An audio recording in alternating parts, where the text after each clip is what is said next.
soit béni, alléluia. Béni soit Dieu, amen. Je vais demander à mon frère, alléluia, serviteur, qu'il puisse me présenter devant Dieu, amen. Est-ce que vous voulez bien prier pour moi, Église de Dieu? Nous te bénissons, Seigneur. Seigneur, merci pour ta présence. Merci parce que tu es au milieu de nous. Seigneur, merci, Seigneur, parce qu'une fois de plus, tu vas nous parler. Seigneur, nous croyons que tu es le Dieu qui ne change pas. Tu es le même hier, aujourd'hui, éternellement. Nous croyons à ta puissance. Ta parole le dit que celui qui croira verra la gloire de Dieu. Père, donne de l'autorité à ton serviteur. Donne-lui de la parole facile, oh Dieu, afin que ce soir nous puissions sortir bénis, remplis de toi. Je te dis merci pour la victoire que tu as préparée dans ce lieu. Merci au nom de Jésus. Amen.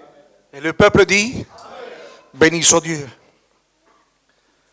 Je vais vous dire quelque chose. Des serviteurs de Dieu, nous avons des messages préparés, amen. Mais ce soir, je n'ai rien préparé. Tu vas être surpris. Mais moi, je préfère. Parce que je veux que réellement, totalement, le Saint-Esprit, que ce soit lui qui parle à travers son serviteur. Bien sûr, en tant que serviteur, nous avons des textes qui nous reviennent, des histoires, béni soit Dieu. Mais je suis venu là derrière, et dans ma tête, parce que je voulais moi apporter quelque chose ce soir. Et Dieu tout seul, moi je vais te conduire. C'est le meilleur des réunions. Je me laisse conduire, alléluia. La Bible dit qu'il est omnipotent. Je te parle de Dieu. Dieu est omnipotent. Il est tout puissant. Il est omniscient. Il sait tout. Il est omniprésent. Il est de partout. Je te le dis en vérité. Si ce soir, tu dis simplement dans ton cœur, Seigneur, je veux t'appartenir. Tu ne vas même pas te rendre compte. Tu vas sortir de ce lieu, tu vas être une nouvelle personne. Pourquoi je te dis cela? Parce que moi, je ne suis pas élevé dans un foyer chrétien. Je n'en voulais pas de Dieu. J'ai fondé un foyer et à l'âge de 26 ans, je suis allé à une réunion semblable à celle-ci. Et simplement dans mon cœur, j'ai dit, si réellement tu existes, touche mon cœur. Je n'étais pas un drogué, je n'ai jamais fumé, je n'étais pas un alcoolique, mais j'avais des chaînes qui me tenaient captif. J'étais un passionné des jeux. Et ce que je vous dis, c'est réellement réel. Je travaillais et j'avais simplement une paye normale, 1500, 1300, et peut-être il me restait 100 € pour finir le mois. J'avais 2 petites filles, 5 ans et 3 ans. Et je ne me rendais pas compte. Je partais au casino, pour s'inscrire à la table de poker, c'était 100 €. Je m'inscrivais à la table de poker 100 €, je restais 5 minutes, je repartais, j'avais 0. Et peut-être qu'on était le 23, le 24. J'avais même pas du lait pour acheter à mes enfants. Je ne me rendais même pas compte. Bien sûr, cela créait des disputes dans mon foyer. J'avais ma compagne qui avait peur de rester toute seule. Et je partais, je laissais mes enfants, ma femme en train de pleurer. Et je revenais sans un franc dans les poches. Et comme ça pendant 6 ans. Et à une réunion semblable à celle-ci, j'ai dit, si réellement tu existes, touche mon cœur. Je vous le dis en vérité, je suis allé pour accomplir, par respect pour mon beau-père. Tu viens avec nous ce soir à la réunion. Je ne savais pas que c'était un jour de réunion. J'ai dit, ben on y va. J'étais assis contre le mur, les cantiques sont sont passés, la prédication, et à la fin de la réunion, assis sur ma chaise, je dis, si réellement tu existes, touche mon cœur. Aujourd'hui, ça fait 12 ans. Et il a fait de moi un serviteur de Dieu. Faites pas attention aux enfants, c'est pas grave. Ce que Dieu a fait pour moi, il peut le faire aussi pour toi. Dieu n'a pas changé. Je disais ça l'autre jour. J'ai entendu des anciens, comme peut-être vous avez entendu, qu'il y a 30 ans en arrière, ils ne voyaient pas aujourd'hui ce qu'ils voyaient il y a 30 ans en arrière. Je vous pose la question, est-ce que Dieu a changé? Dieu n'a pas changé, frères et sœurs. Ce qu'il faisait il y a 2000 ans, il continue à le faire. Mais le problème ne vient pas de Dieu. Le problème vient de l'homme, vient de la femme. Pourquoi je te dis cela? Parce que si Dieu existe, il y a aussi le diable qui existe. Croyez-le. Et le but du diable, c'est de faire pécher les hommes et les femmes, de se plaire dans le péché. La Bible dit qu'il est venu pour aveugler l'intelligence des hommes, afin qu'ils ne voient pas la splendeur de l'Évangile. Que le Seigneur le reprenne. Mais ce soir, béni soit Dieu, tu te trouves dans une église où la parole de Dieu est prêchée. La Bible déclare que 2 ou 3 réunis en son nom, que Dieu se trouve au milieu. Et ce soir, Jésus est au milieu de nous. Combien sont qui sentent la présence de Dieu? Déjà, à travers les chants, pendant que les frères et les sœurs chantaient, on a ressenti la présence de Dieu. Je suis là, frères et sœurs et amis, non pas pour faire peur à qui que ce soit. Je le dis souvent, mais bien au contraire, pour réveiller ta conscience. Le but de cette réunion ce soir, c'est que des âmes puissent passer des ténèbres à la lumière, de l'angoisse à la paix. La Bible déclare que Dieu ne donne pas la paix comme le monde donne, mais la véritable paix. Jésus t'aime et il veut te bénir. Nous allons lire un passage, frères et sœurs, qui se trouve dans Luc 5, 32. Et il dit comme cela. Je ne suis pas venu appeler à la repentance des justes, mais des pécheurs. La Bible déclare que nous sommes tous pécheurs et privés de la gloire de Dieu. Que nul ne verra le Père que par Jésus. Amen. C'est Dieu qui le dit. C'est dans sa parole. Mais regardez. Acte 3, 19. C'est Pierre, l'apôtre Pierre qui parle. Et il dit, repentez-vous et convertissez-vous. C'est bien de venir à la réunion. Peut-être des jours, des mois, des années. C'est bien de venir à la réunion, d'écouter des cantiques, d'écouter la prédication. Mais le plus important, c'est de donner son cœur à Dieu. D'être né de nouveau. Du moment où une personne se repent, demande pardon à Dieu et reconnaît Jésus comme sauveur et maître, son nom est inscrit dans le livre de vie. La Bible déclare que quand une âme se repent, que le ciel est en fête. Amen. Béni soit Dieu. Regardez, Matthieu 4, verset 17. C'est Jésus qui parle. Repentez-vous, car le royaume des cieux est proche. Combien de ceux qui croient que Jésus revient bientôt? Alléluia.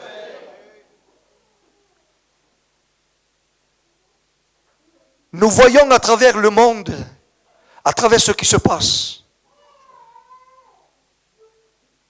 qu'il n'y a rien de bon.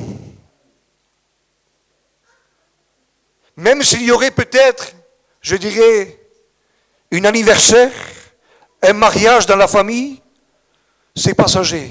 Ça va durer des heures. On va être bien un moment. Mais quand on rentre à la maison, il y a encore les soucis, les angoisses. Et quand ma nièce l'a témoigné, elle dit qu'elle était angoissée, qu'elle prenait des cachets. Peut-être au milieu de nous, il y a des personnes qui sont angoissées. Laisse-moi te dire que l'angoisse amène à la dépression.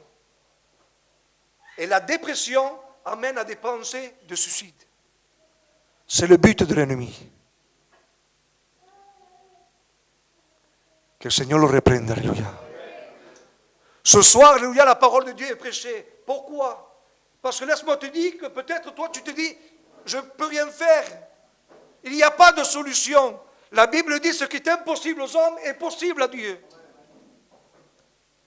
Mais il y a quelque chose qui est possible, que toi tu peux faire. C'est de te repentir. C'est de demander pardon à Dieu pour tes péchés. Ce n'est pas moi qui le dis, c'est la parole de Dieu. La Bible dit que tous les hommes sont pécheurs et privés de la gloire de Dieu. Nul ne verra le Père que par Jésus. Ce soir, simplement, tu te repens, tu demandes pardon pour tes péchés. Si tu le crois ce soir, tu verras la gloire de Dieu. Que Dieu soit béni. La Bible dit, alléluia, dans Luc 23, verset 38, que quand Jésus était crucifié à la croix, il y avait 2 brigands à côté de lui. Il y en a un qui l'injuriait. Il se moquait de Jésus. Et je te le dis avec mes mots, Jésus, il est resté muet. Il ne lui a pas répondu. Mais l'autre avait reconnu que ce que lui était en train de payer, c'était normal. Parce qu'il a commis des péchés. Il a fait des fautes. Mais il avait reconnu que Jésus, ce qu'il était en train de payer, c'était injuste. Il avait reconnu Jésus comme son sauveur. La Bible déclare, alléluia, et lui dit comme ça, rappelle-toi de moi quand tu rentres dans ton règne. Jésus a parlé. Et il lui dit comme cela, aujourd'hui même, tu seras avec moi dans le paradis. On essaye, on se complique à faire des bons messages, mais l'évangile est simple. Quand Jésus lui parle, il dit, aujourd'hui même, tu seras avec moi dans le paradis.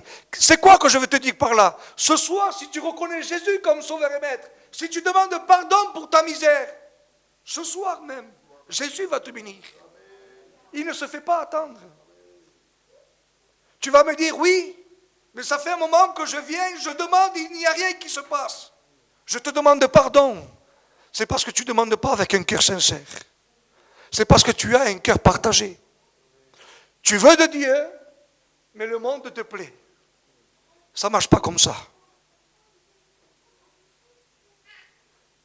Notre Seigneur Jésus-Christ, il te veut entier, entière pour lui.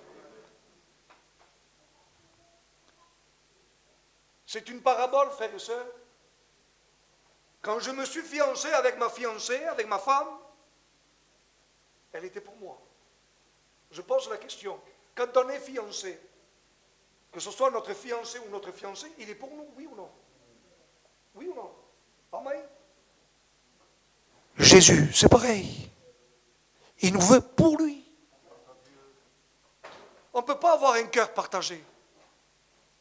On ne peut pas faire partie de la lumière qui représente Jésus et des ténèbres qui représentent Satan. Ce n'est pas compatible. Ou on est de Dieu, ou on est du monde. Ça ne veut pas dire que la personne est possédée, frères et sœurs.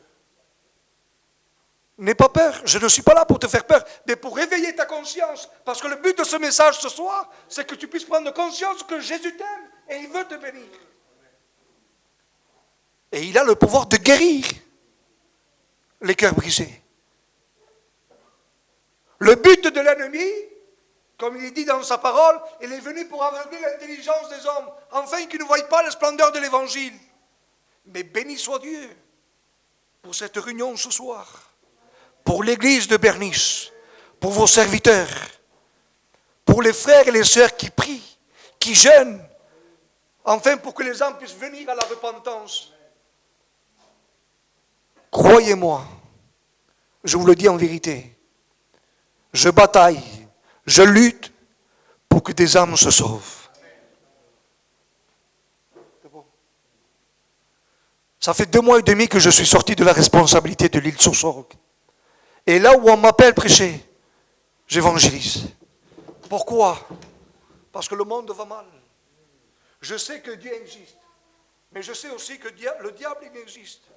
Et le but du diable, c'est de détruire, Il n'y a pas d'âge, la jeunesse, les anciens. C'est de diviser les familles. Il y a beaucoup de problèmes dans cette terre. La Bible déclare, alléluia, que le lendemain ne nous appartient pas. Nous sommes semblables à une vapeur qui apparaît et qui disparaît. Je suis là ici ce soir en train de vous prêcher la parole. Je prends l'exemple sur moi toujours.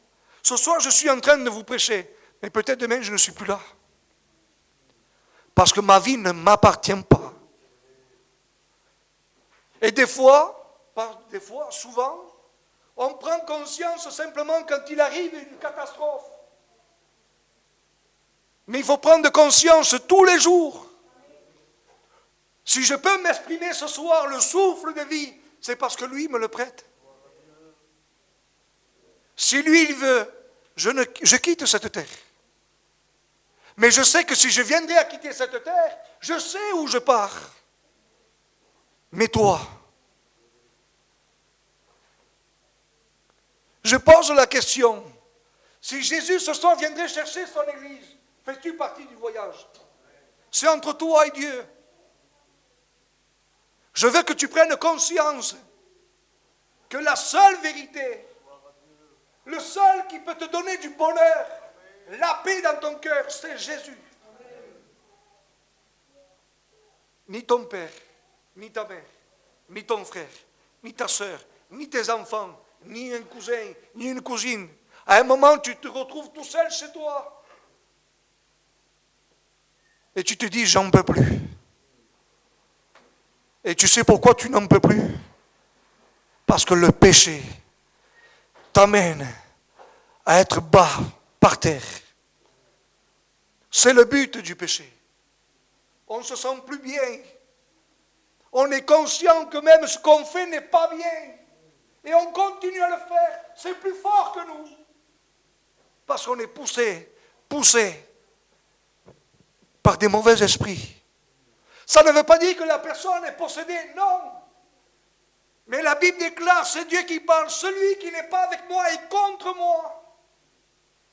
C'est-à-dire qu'autrefois, il y a 12 ans en arrière, j'étais une marionnette entre les mains de l'ennemi. Il faisait de moi ce qu'il voulait.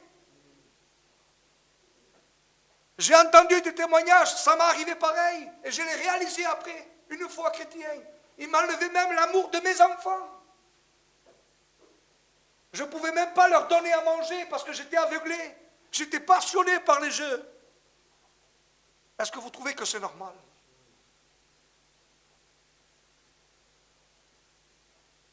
On donne tout pour ses enfants, normalement. Aujourd'hui, alléluia, je vois mes enfants. Même si je n'ai pas beaucoup d'argent, le peu que j'ai, mais je vois mes enfants, ils sont épanouis. J'ai mon dernier qui a chanté avec moi, il a 6 ans. Il chante des cantiques, il prie le Seigneur. C'est la plus belle chose, le plus beau des héritages qu'on peut laisser à nos enfants. Le monde ne t'apporte rien de bon. Il nous apporte que la misère, que des problèmes, que des soucis. Il y a les maladies. Et le seul qui a la solution à régler une situation, un problème, l'angoisse, la dépression, des pensées de suicide, de guérir les malades. Vous le croyez que Dieu a toujours le pouvoir de le faire? Dieu n'a pas changé. Je ne sais pas de quelle manière tu es venu dans cette réunion ce soir. Peu importe ta situation, il n'y a pas de situation grande que Dieu ne peut pas agir. Pour nous peut-être oui, parce que nous sommes humains, nous sommes limités. Mais Dieu, il n'est pas limité. Ce soir, le Seigneur, alléluia, il t'appelle. Il veut te bénir. Je te le dis avec mes mots. Arrête de vivre comme bon te semble. Je répète les mots que j'ai dit tout à l'heure. Le lendemain ne nous appartient pas. Le Seigneur veut te bénir. Moi, j'ai l'habitude de le faire, à la fin de la réunion, de faire des appels. Non pas pour moi, pour que les gens nous voient, mais c'est pour démontrer à voix haute, je le crie, à Satan et à tous ces démons que les personnes prennent l'engagement de suivre le Seigneur. Il est temps que tu changes de position.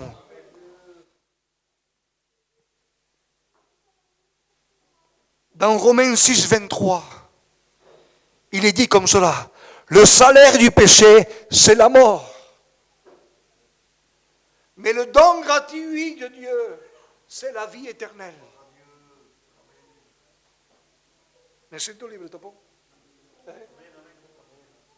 Estoy arreglado, Je l'ai posé, cette question, ça fait 2 ou 3 fois. N'ayez pas peur. Qui veut partir en enfer, qui lève sa main? Personne. Béni soit Dieu. Qui veut partir au paradis, dans le ciel, près de Dieu? Tout le monde. Béni soit Dieu. Mais ce n'est pas parce que tu viens à la réunion, que tu écoutes des cantiques, des prédications, tu peux venir 4 fois par semaine, que ça fait de toi un sauvé ou une sauvée. Ce qu'il faut, c'est te repentir, donner ton cœur à Dieu. C'est difficile, oui, il y a des combats. Mais si Dieu est avec toi, il n'y a pas de désert qui puisse te faire tomber à terre.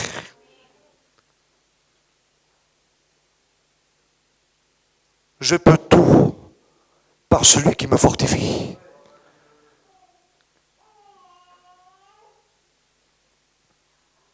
Celui qui t'a créé, c'est Dieu. Est-ce que tu le sais? Je sais que tu le sais. Je te pose la question. C'est Dieu qui t'a créé. Dieu nous a créés, alléluia, pour que nous puissions vivre en communion avec lui. Et à cause de l'homme et de la femme, le péché est rentré. Mais je te pose une question. Est-ce que toi, tu peux jeter la pierre à Adam et Ève? Oui ou non? Non. La Bible déclare que nous sommes tous pécheurs et privés de la gloire de Dieu. C'est Dieu qui nous a créés pour qu'on vive en communion avec lui. Je demande pardon pour l'expression. Ce n'est pas le diable. Le but de le diable, alléluia, c'est de nous faire pécher. Pourquoi? Parce qu'il veut nous amener à l'enfer. Là même où le diable et ses démons ne veulent pas y aller. Et je pose cette question, ça fait 3-4 réunions. Qui veut partir à l'enfer? Personne ne veut partir. Qui veut partir dans le ciel? Tout le monde veut partir. Mais si tu ne te repens pas, pardon, mais c'est une vérité. Celui ou celle qui n'est pas prêt, qui n'a pas demandé pardon, qui n'a pas mis sa vie en règle devant Dieu, restera ici. Et le but de faire cette réunion, alléluia, c'est de réveiller ta conscience, c'est que tu puisses l'accepter. Le Seigneur veut te bénir. Peu importe de quelle manière tu te trouves ce soir, le Seigneur veut te bénir. Béni soit Dieu.